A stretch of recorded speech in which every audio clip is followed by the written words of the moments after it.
Abantu abaninzi bahlala bethetha ngale nto kuthiwa yimbeleko. Abanye bathi lisiko elikhulu lakwaXhosa, kanti abanye bathi sisithethe. Namhlanje ke sifumene omnye wabantu onosicacisela ukuba imbeleko le lisiko okanye sisithethe. Niyamkhumbula ke lo mntu uhleli ecaleni kwam sasikhe sathetha naye esicacisela ngotsiki nangelobola. Waziwa ke kakhulu phaa kula makhasi onxibelelwano njengo-M.A. Mango. Amasiko nezithethe. Saba ngabelungu kusini nam mzuntzuntu. Yizani sinqweme ze kuthi qwenge. Naba abantwana bethu bejikilela amasiko abo sijongile. Iqhawuke phi na imbeleko msikaPhandlo? Ingaba siyavuma ukuba ukufa kusembizeni? Abakhuliswa sithi na sibaguqule bafane noondlebe ezikhanyilanga? Ayisithi na abathi kubo inkcubeko nempucuko kukusikhupha ngeempumlo, ucondobe, uxelomedeme? Singabanyola na sibakhombe ngomnwe sithi ngabo abazenze unompucuko? Khawukhangele, nantso intombi emnyama iziqhayisa igaxele ilokhwe emhlophe kuba kaloku iyatshata. Wakhe amaxhaka umyeni ecaleni uzingca ngeblack tie. Wayedibana nayo phi? Zayaphi na iimini ezimnandi zemidudu sibhiyoza sonwabile ngesintu singabantu? Khumbula. Mfo wakaRhoyi. Siyabulisa Rhoyi. Mandibulise qingeba. Bulisa majola Ntembeni abantu uyaphila ke. Kanti ke nam ndiyabulela ke ngobana ndamkele ke kwakhona. No, sekusekhaya. Sesekhaya, funeka uphinde ubuye kwakhona. Funeka uphinde ubuye kwakhona. Likhaya. Mandithathe ke eli thuba ndizazise. Igama lam ndinguAvuyile, intombi yakwaJola. Siyanamkela kwinkqubo yethu ethi amasiko nezithethe, sincokola ngesintu. Njengoba nibona ke ubhuti wam akekho apha ecaleni kwam, kodwa ke andihambi ndedwa, besenditshilo ndathi ndihamba noRhoyi. Ndizomcela ke uRhoyi azazise kuba kaloku bakhona abayiphosileyo esasiqingi selobola. Mhlawumbi bawubuyela ngemva bayosibukela for ethini wena. Hayi, mabaqale phaa, mabaqale. Ndibulele ke gama ngokunikeza ithuba. NdinguAvuyile mna kaMango, uMasuka kaRhoyi Ntanzi. Ndibangwe Lunda ke Maqwambeni. Nesisizukulwana koDlamini Ojama kaSithathu Fakade. Ndiphinde futhi besisizukulwana koThuso Ncekasho Mvulane. Zezona ziduko ke ezintloko ezo. NdingowakUcendane ke Sigangala kodwa ke ngenxa yempilo noko sisazamazama kweli cala. Camagu. Sazogila nasejuice. Hayi, kuyabonakala uba xa ithuba livuma noko zomana ugilana. Ngazawuthi umhlaba wegolide, iphi le golide siyibambana? Oh hayi. Andive kuthiwa izitrato zikalikwe ngayo. Akuthiwa izitrato kunanamhlanje. Ayibonakala apha ezindleleni. Kodwa mhlawumbi xa sinoba ngoozamazama gama singayifumana. Masingene emxholweni.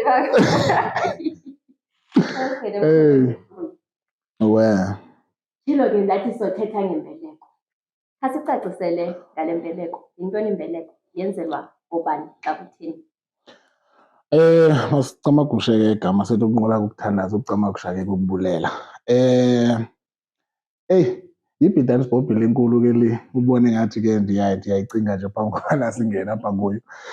Masiqale ke ngokucacisa ngokupheleleyo igama sithi isigama esithi imbeleko asiseyiyo into ebesikade sifuduka sisetyenziswa ngayo. Sesalahlekelwa yintsingiselo, kodwa ke kubili igama ngoku eliqhelekileyo. Lowo nalowo zathi hayi imbeleko, imbeleko, imbeleko. Kodwa ke masicacise ngale ndlela. Imbeleko lena kukwenziwa kwebhayi lomntana. Ukuphendula umbuzo nje omfutshane, imbeleko ayilosiko ke ukutsho oko. Xa kusenziwe eli bhayi ke ngokwapha endulo bekuthathwa igusha phakathi kwekhaya kubizwe nje ootata bekhaya, ayonto ifunisa into yokubana kungade kube kanti iyabikwa. Xa kuyazi uba lantoza intombi likhulelwe okanye umfazana alikhulelweyo sezisondele iintsuku zakhe kwenziwe imbeleko. Kanti abanye bazothi emveni bebelekile bakhawuleze benze imbeleko. So ke le yenziwa emveni kobana ebelekile bayibiza ngento yobana kukusindelwa komntana. Kuthiwa kukusindelwa. Oku kusindelwa komntana kuthethwa ngawo ke ngoku kusafana nalaa nkqubo yoba nomntana phambi kokubana azalwe. Kuthathwa nje igusha, kuxhelwa igusha abantu bekhaya, kutyiwe loo nyama nje umbumbume, akho nto yenziwayo, ayilo siko eli. Kuzawuthathwa nje elaa fele lisuke ke ngoku elaa fele lilungele into yokubana lizawukwazi ukwamkela lo mntana. Sikhumbule le nto ke gama besiziintsukazi singabantu abanganxibiyo. Loo nto yenza into yokubana ke ngoku iimfele zezilwanyana zibe sisinxibo kuthi. So ngakho ke olu fele ke ngoku belusebenza njengebhayi lokwamkela okanye lokwembathisa lo mntana. So ibilapho ke. So isigaba sokuqala ke ngathi sesisobana phaa xa kuthiwa kulindwe lo mntana eseza kube kuxhelwa igusha ifele lisukwe. Esesibini ke mhlawumbi abayenze emva kulapho umntana sekhona apho bayibiza ngento yobana kukusindelwa. So zombini ezi zinto azilenzi uba le mbeleko libe lisiko. Ngakho ke ayilosiko imbeleko. Sizawuya ke esikweni ngoba ke sawuthi isiko ke ngoku kukuqatywa ke ngoku komntana. Uyayifumana. So ke ngoku le ilapha ekuphambili hayi ayilosiko gama. Akuba abanye mhlawumbi abantu bayayidibanisa le nto baye bathi lisiko, bazidibanise imbeleko nokuqapha. Inyaniso gama emsulwa into yokubana bayazixuba nyhani, bayazivanga ngoba uyawuqaphela indlela ngoku le mbeleko eyenziwa ngayo yile yenziwa le nto ndiyibiza ngento yobana kukuqatywa komntana. Ibe ukuqatywa komntana kunenye injongo, ibe imbeleko inenye injongo. Apha embelekweni kukuthatyathwa nje kwebhayi, akunanto yobana umntana mathile kwenzeka ntoni. Kanti ke ngoku xa sisiya ke ngoku kweli cala lesibini apho siyojonga khona ukuqatywa komntana. Ukuqatywa komntana, injongo yokuqatywa komntana kuba nomntana simazise phakathi kweli khaya, simcelele ukhuseleko, sifune zonke izinto eziza kwenza uba lo mntana makabangwe lo. Kukho abantu ke gama abathanda ubuza umbuzo othi njengoba lo mntana simazisa nje bekade engaziwa na? Ubone uba lo mbuzo, ewe ngumbuzo buciko wona, kodwa inyaniso emsulwa lo mntana ebesaziwa, kodwa ebesaziwa phi? Imbeleko lena ibaluleke kwabani phakathi kwabantu babini, kwicala likamama okanye likatata? Imbeleko ibaluleke kakhulu kwicala likatata gama, kuba sawukhumbula into yokubana njengobana umtshakazi lona ethe wendela kweli khaya uzawubuya amthathe lo mntana amfukame. Lukhona ukhuseleko apho lwezinyanya, kukhona ukwaziwa kwalo mntana apho already. Kodwa ngosathi ke siqwalasela ngento yokubana ngoku emveni umntana sephumile ngoku, njengobana intombi le iyaya ngumendi apha kulo mzi yenzelwa amasiko obana mayaziswe apha kweli khaya. Ngoku ke ngoku sithi xa sesihleli ke ngoku siqwalasela sithi lo mntana naye masimbange simzise simfake apha. So ukwenziwa ke kwale mbeleko ke ngoku kukuthathwa ke kwalo mntana wasemathileni azobangwa ngokupheleleyo apha korhoyi, enzela into yokubana angakwazi nokuqhwesha athi uyophuma uyotshona kweliphi na icala ngowalapha. Uyabona? Uyaqaphela ke gama abantwana abakhule besenzelwa imbeleko yilaa mbo yobana uthi xa usithi wena njengomfazi hayi ndanele ngulo mzi ndiyahamba, bashiyeke abantwana kokwabo. Ingabi yonto le bona uba iyabakhathaza abantwana. Aba namhlanje ngokuthi umntana asithi ndiyahamba umfazi, nokuba kuthiwa umntana una-21 alale emveni konina alale ekhondweni. Zizinto ke ezo ezivulwa zizikhewu zento yokubana amasiko wethu asisawenzi ngendlela esasikade siwenza ngawo. Akusekho kwakubangwa ngoku komntana, umntana azife futhi abe neluntu into yokubana ungoworhoyi xa ethe kantoni na wayendele kumzi worhoyi, ungumtshana phaa xa kube kanti engumtshana kulaa mzi. So ke so ezo zinto ezo zenziwa ke ngokwanagama into yokubana imbeleko lena abantu inqabile kubo okanye mhlawumbi bayenza emva kwexesha. Funekanga nale nto funeka siyijonge uba amasiko okasiwenza funeka angakhwelani. Akufunekanga ngokuba kuthi sikwixesha lobana inkwenkwe iyeluka thina siyoqala siyenzela imbeleko. Ngaloo ndlela leyo izinto zenza ibhidanisibophile ke ngoku eninzi. Mandichaze ke ngamagama amafutshane ndithi esona sigaba sokwenzelwa komntana imbeleko xa umntana esandukulumla ebeleni, ukunyukela mhlawumbi uyotsho kwiminyaka ke eli-10, apho ke ngoku selelona nqanaba singathi umntana wenzelwa khona imbeleko. Kuba kaloku sawukhumbula into yokubana inkaba yalo mntana njengoba bebelekele apha mhlawumbi naye lapha sasiyiqhushekile kwiinkaba zalapha ekhaya. Ukwaziswa komntana nako oko, kodwa ngoku akufani neli siko ke ngoku lembeleko. Andazi noba uyandiva na gama. So silapho ke gama. So le mbeleko ke ikukuqatywa komntana phakathi kwekhaya. So xa singena ke kwinkqubo yokubana mhlawumbi eli siko ke ngoku linceda phi, sesikhankanyile into yokubana kukwaziswa kwalo mntana nokuba lo mntana makafumane ilunda nokubangwa phakathi kweli khaya. Izinto zeli khaya ezikhothayo nasebusuku abanxibelele zibafikele naye, yabona. So zizinto ke ezo ezibangelwa kukwenziwa kwembeleko. Ayikuba lo mntu ebengakhuselekanga kuqala, Le into funeka icace uba ayikuba ebekade engakhuselekanga, ebekade engaziwa. Kuba kaloku ukubumbeka komntana nokufukanywa komntana kusisivumelwano nezo zobana phakathi kwala makhaya amabini le nto lena sitsho ukubana siyayenza. Sikhumbule into yokubana sasithe kulaa nkqubo yethu yokuqala xa kusendiselwana kwakhiwa ubuhlobo phakathi kwala makhaya amabini. Sazibeka futhi zonke izinto eziveza ngokupheleleyo into yokubana obu buhlobo bakheka njani. So obu buhlobo ke xa sebuqalile bakheka ke ngoku kunina womntana nalo tata walapha kweli khaya, loo nto imenza nomtshakazi ibe ngowalapha, ze athi ke ngoku xa elapha kweli khaya abe nokukhuseleka. Kodwa xa ekweli khaya abantu bakokwenu abamlahli, sizaqhubeka sikubize ngoNgumajola ngoku ulapha kulo mzi worhoyi, ukubonisa into yokubana nesihlwele sakokwenu asisigatyanga, siyasikhankanya naso, siyasibala kule nto. Loo nto ke yenza ke ngento yokubana olu nxulumano ke ngoku lusoloko lihleli, ngako ke lo mntana ukhuselekile. Kodwa emvembezelo lo mntana funeka ngoku simnike ke ngoku izinto ezizawuthi zimenze abangwe ke ngoku kuleli khaya ngokupheleleyo njengomntana walapha ekhayeni. Cabanga ugama. Negama kulivumile ivula yatsho phakanye. Ndiyayazi ke Rholi, bakhona abazothi nithetha ngoqaba, kuqatywa ntoni, kuqatywa njani, kwenziwa njani? Okokuqaba ke igama kuthethwa ngako apha kukuqatywa kwembola. Yimbola liqatywa lo mntana. Kodwa ke ngoku kuzawushiyeka, abanye bazomqaba mhlawumbi umdiki, abanye bazomqaba ikhalamine umntana wabo, abanye bazomqaba mhlawumbi ichitywa. Kodwa esi sigama sithi kukuqatywa sileli kule ndawo into yokubana kakade lo mntana ke esenzelwa eli siko funeka ehleliswe phantsi ze abuye aqatywe ke ngoku. Oku kuqatywa kwakhe ke ngoku abanye bayakwazi ukuxuba namayeza azawuthi asebenzele iinto zabo zelo khaya. Into yokubana hayi xa silapha ekhayeni thina ke ngoku sikuqaba siye sixube nento ethile. Khumbule ndithi le nto yenzela uba umntana akwazi into yokubana abe ngoweli khaya ngokuphelelisiweyo. So ke ngoku le nto iqatywayo ke ngoku yimbola endingazuthi ke ngoku yeyiphi kuba ngokwamakhaya kuyehluka into yobana abanye bazosebenzisa imbola enjani. Le mbola ke iqatywa ke lo mntana imbola. Wathi nekhalamine iyaqatywa. Aba ngoku bayafaka ikhalamine. Uyabona, ndizama ukuthi kaloku into ilapha ekuqabeni uba kuvele kuthiwe ngoku hayi funeka aqabe, kuhluke ngokwamathile. Uba thina singoomasoka hayi siqabe ikhalamine, andinokwazi ke mna ndizoyigatya loo nto leyo uba hayi ufaka ikhalamine uyawuba kanti urongo kuba masikhumbule into yokubana kwayimbola kaloku le imbola ayiloyeza. Ngakho ke imbola mhlawumbi isebenza ukwenza ubuhle komnye umntu, kwabanye mhlawumbi ukukhupha ezo zixhala ngeendlela ezahlukileyo. Abanye bayisebenzisa ukukhupha ifutha lisetyenziswe ukugada enye into, uyabona. So ndizama ukuthi ke ngoku kwa imbola le ibingeyonto mhlawumbi esingathi iliyeza okanye mhlawumbi lisiko. Ngakho ke xa elo khaya libona into yobana lona malisebenzise into ebunje enjengembola enjena, andinothi sikhona ke isiphene apho. Kodwa ke ukuqatywa kuhamba nyhani nokuqatywa komntana. Naba ke futhi umzekelo bathi ngoku ukuqatywa komntana yimbeleko, bayaqaba kwabona. Uyofumaniseka umntana efika eqatyiwe, abanye badibanisa ubulongwe nezinto zabo bazidibanisayo bamqabe ngazo. Into ebalulekileyo uba kufuneka eqatyiwe lo mntana. Ngakho ke isiko lipheleliswa ke ngathi okanye mhlawumbi isiqalo selo siko de kuye ekupheleni kukuqatywa kwalo mntana. Uqatyile ebuhlanti? Umntana owenzelwa imbeleko uhlala endlini enkulu ugama iqala lomsebenzi, aphume ke ngelo xesha mhlawumbi lobheka ebuhlanti. Kodwa iinto zakhe ezininzi zisendlini enkulu. Sikhumbula le nto ke phaa endlini enkulu sinomthonyama phaa endlini enkulu, and indlu enkulu ke ngoku kulapho ke ngoku ikwazi ukudibana khona oomama bekhaya badibanise ke ngoku nootata bekhaya. Kanti ke ngoku ebuhlanti kudityaniswa iintombi zeli khaya nootata beli khaya. Ngakho ke abafazana baye bangabalwa ncam kwelaa cala sebuhlanti. Ngakho ke lo mntana usemncinci funeka egadiwe, londolozile, ecetyisiwe. Kubalulekile into yobana ngoku abe lapha endlini enkulu apho wonke umntu azotsho akwazi ke ngoku ukudibana naye khona.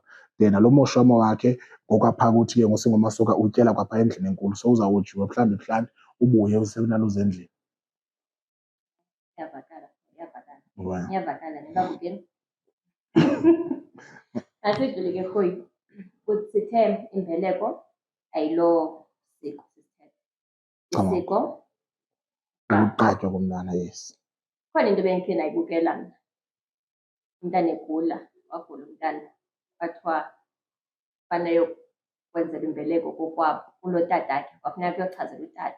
Ndiyayiqonda nawe nokuyayazi, kuyochazela utata uba ngutata omntana, umntana funeka enzelwe imbeleko.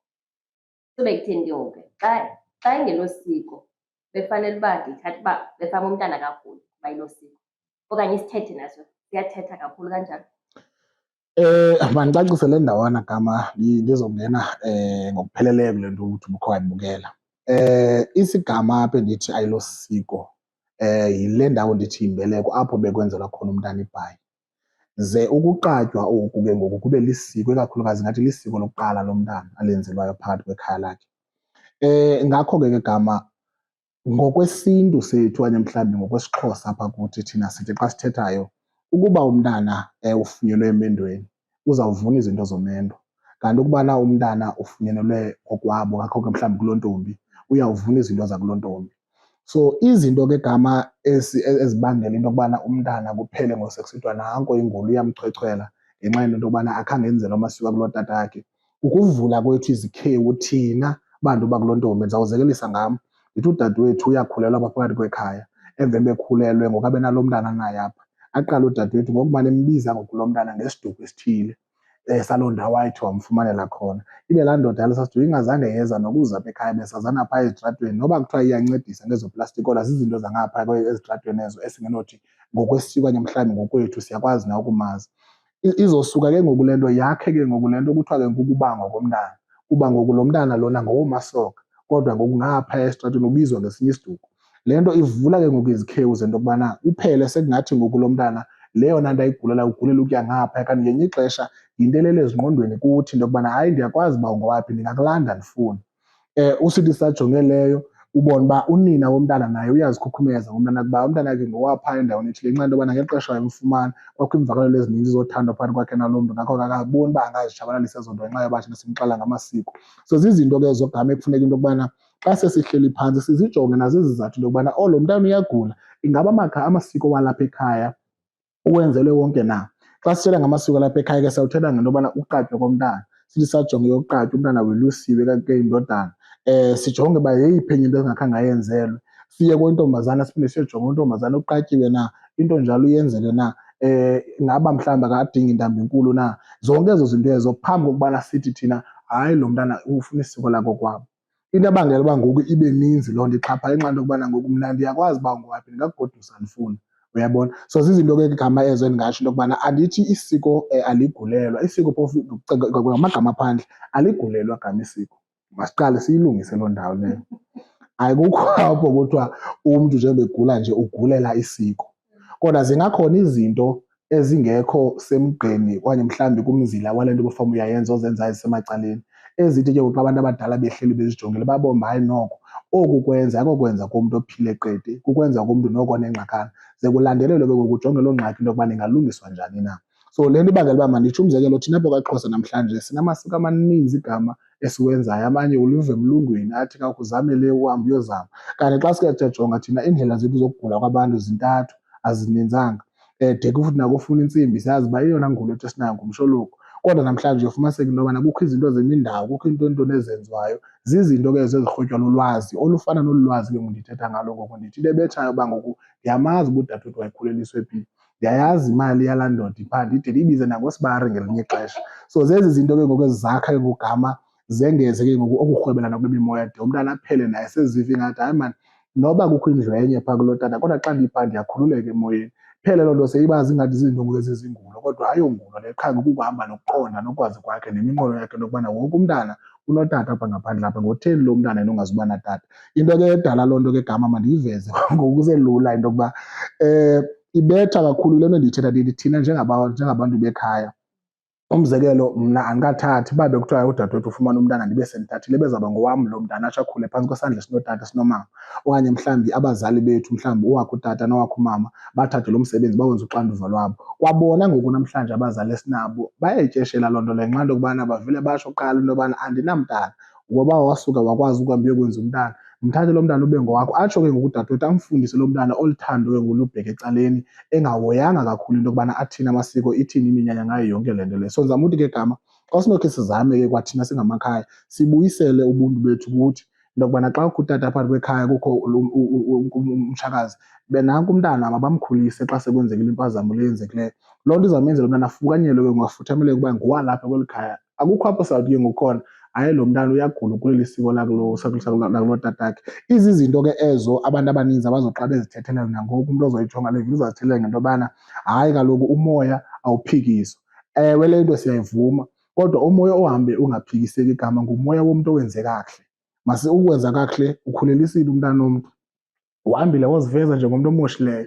emva emuzi zihambile waziveza, ubuye xa unakho impokotho ufake inkomo ibisi uxhase uthenge ezo nto uzithengayo ukhulisa umntana. Ze athi ke ngumntana noba le nto yengqondo ke ngoku iyafika yobana lulwazi oluninzi apha ngaphezu kokwenza kube kanti ke ngoku nyhani mhlawumbi lo mntana uyayigulela intambo. Ze kubekho ke ngoku le nto siyibiza ngento yokubana isihlwele siyakwazi ukuba namandla ngaphezu kwesinye. Ufumaniseke uba apha ke ngoku koojola, oojola bazilibele uba baziikumkani sukorhoyi bafune ngokukuthatha indawo kwegqitha oojola. Zizinto ke ngoku ezo ezibangela into yobana ke kuthiwe umntana ke ngoku xa semhlawumbi egula okanye mhlawumbi ekwintwaso makabe nalo isiko ahamba ayolenza kulotatakhe. Ibe kanti eyolenza nje isiko lotatakhe, utatakhe naye babenze kakuhle kweli khaya ukubonisa into yokubana emveni babonakalisile emzini othile bayakwazi ukwenza.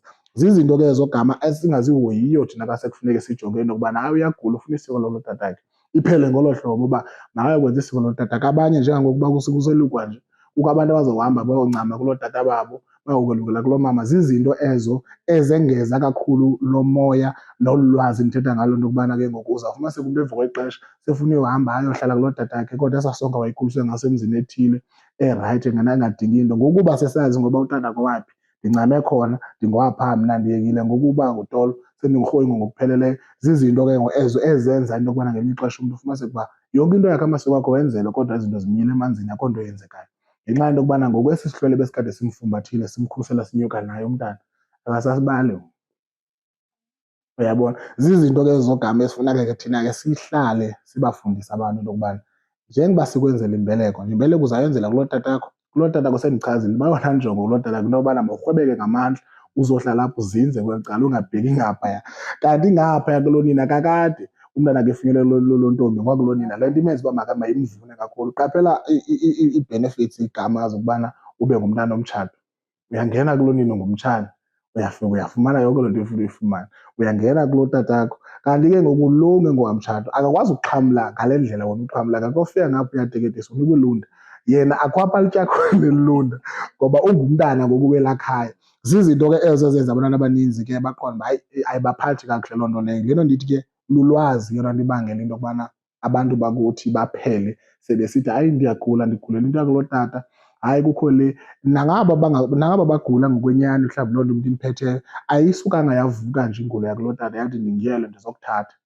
Uyabona, zikhona ezi zinto zigwenxa khange zihambe kakuhle khona. Injalo gama camagu.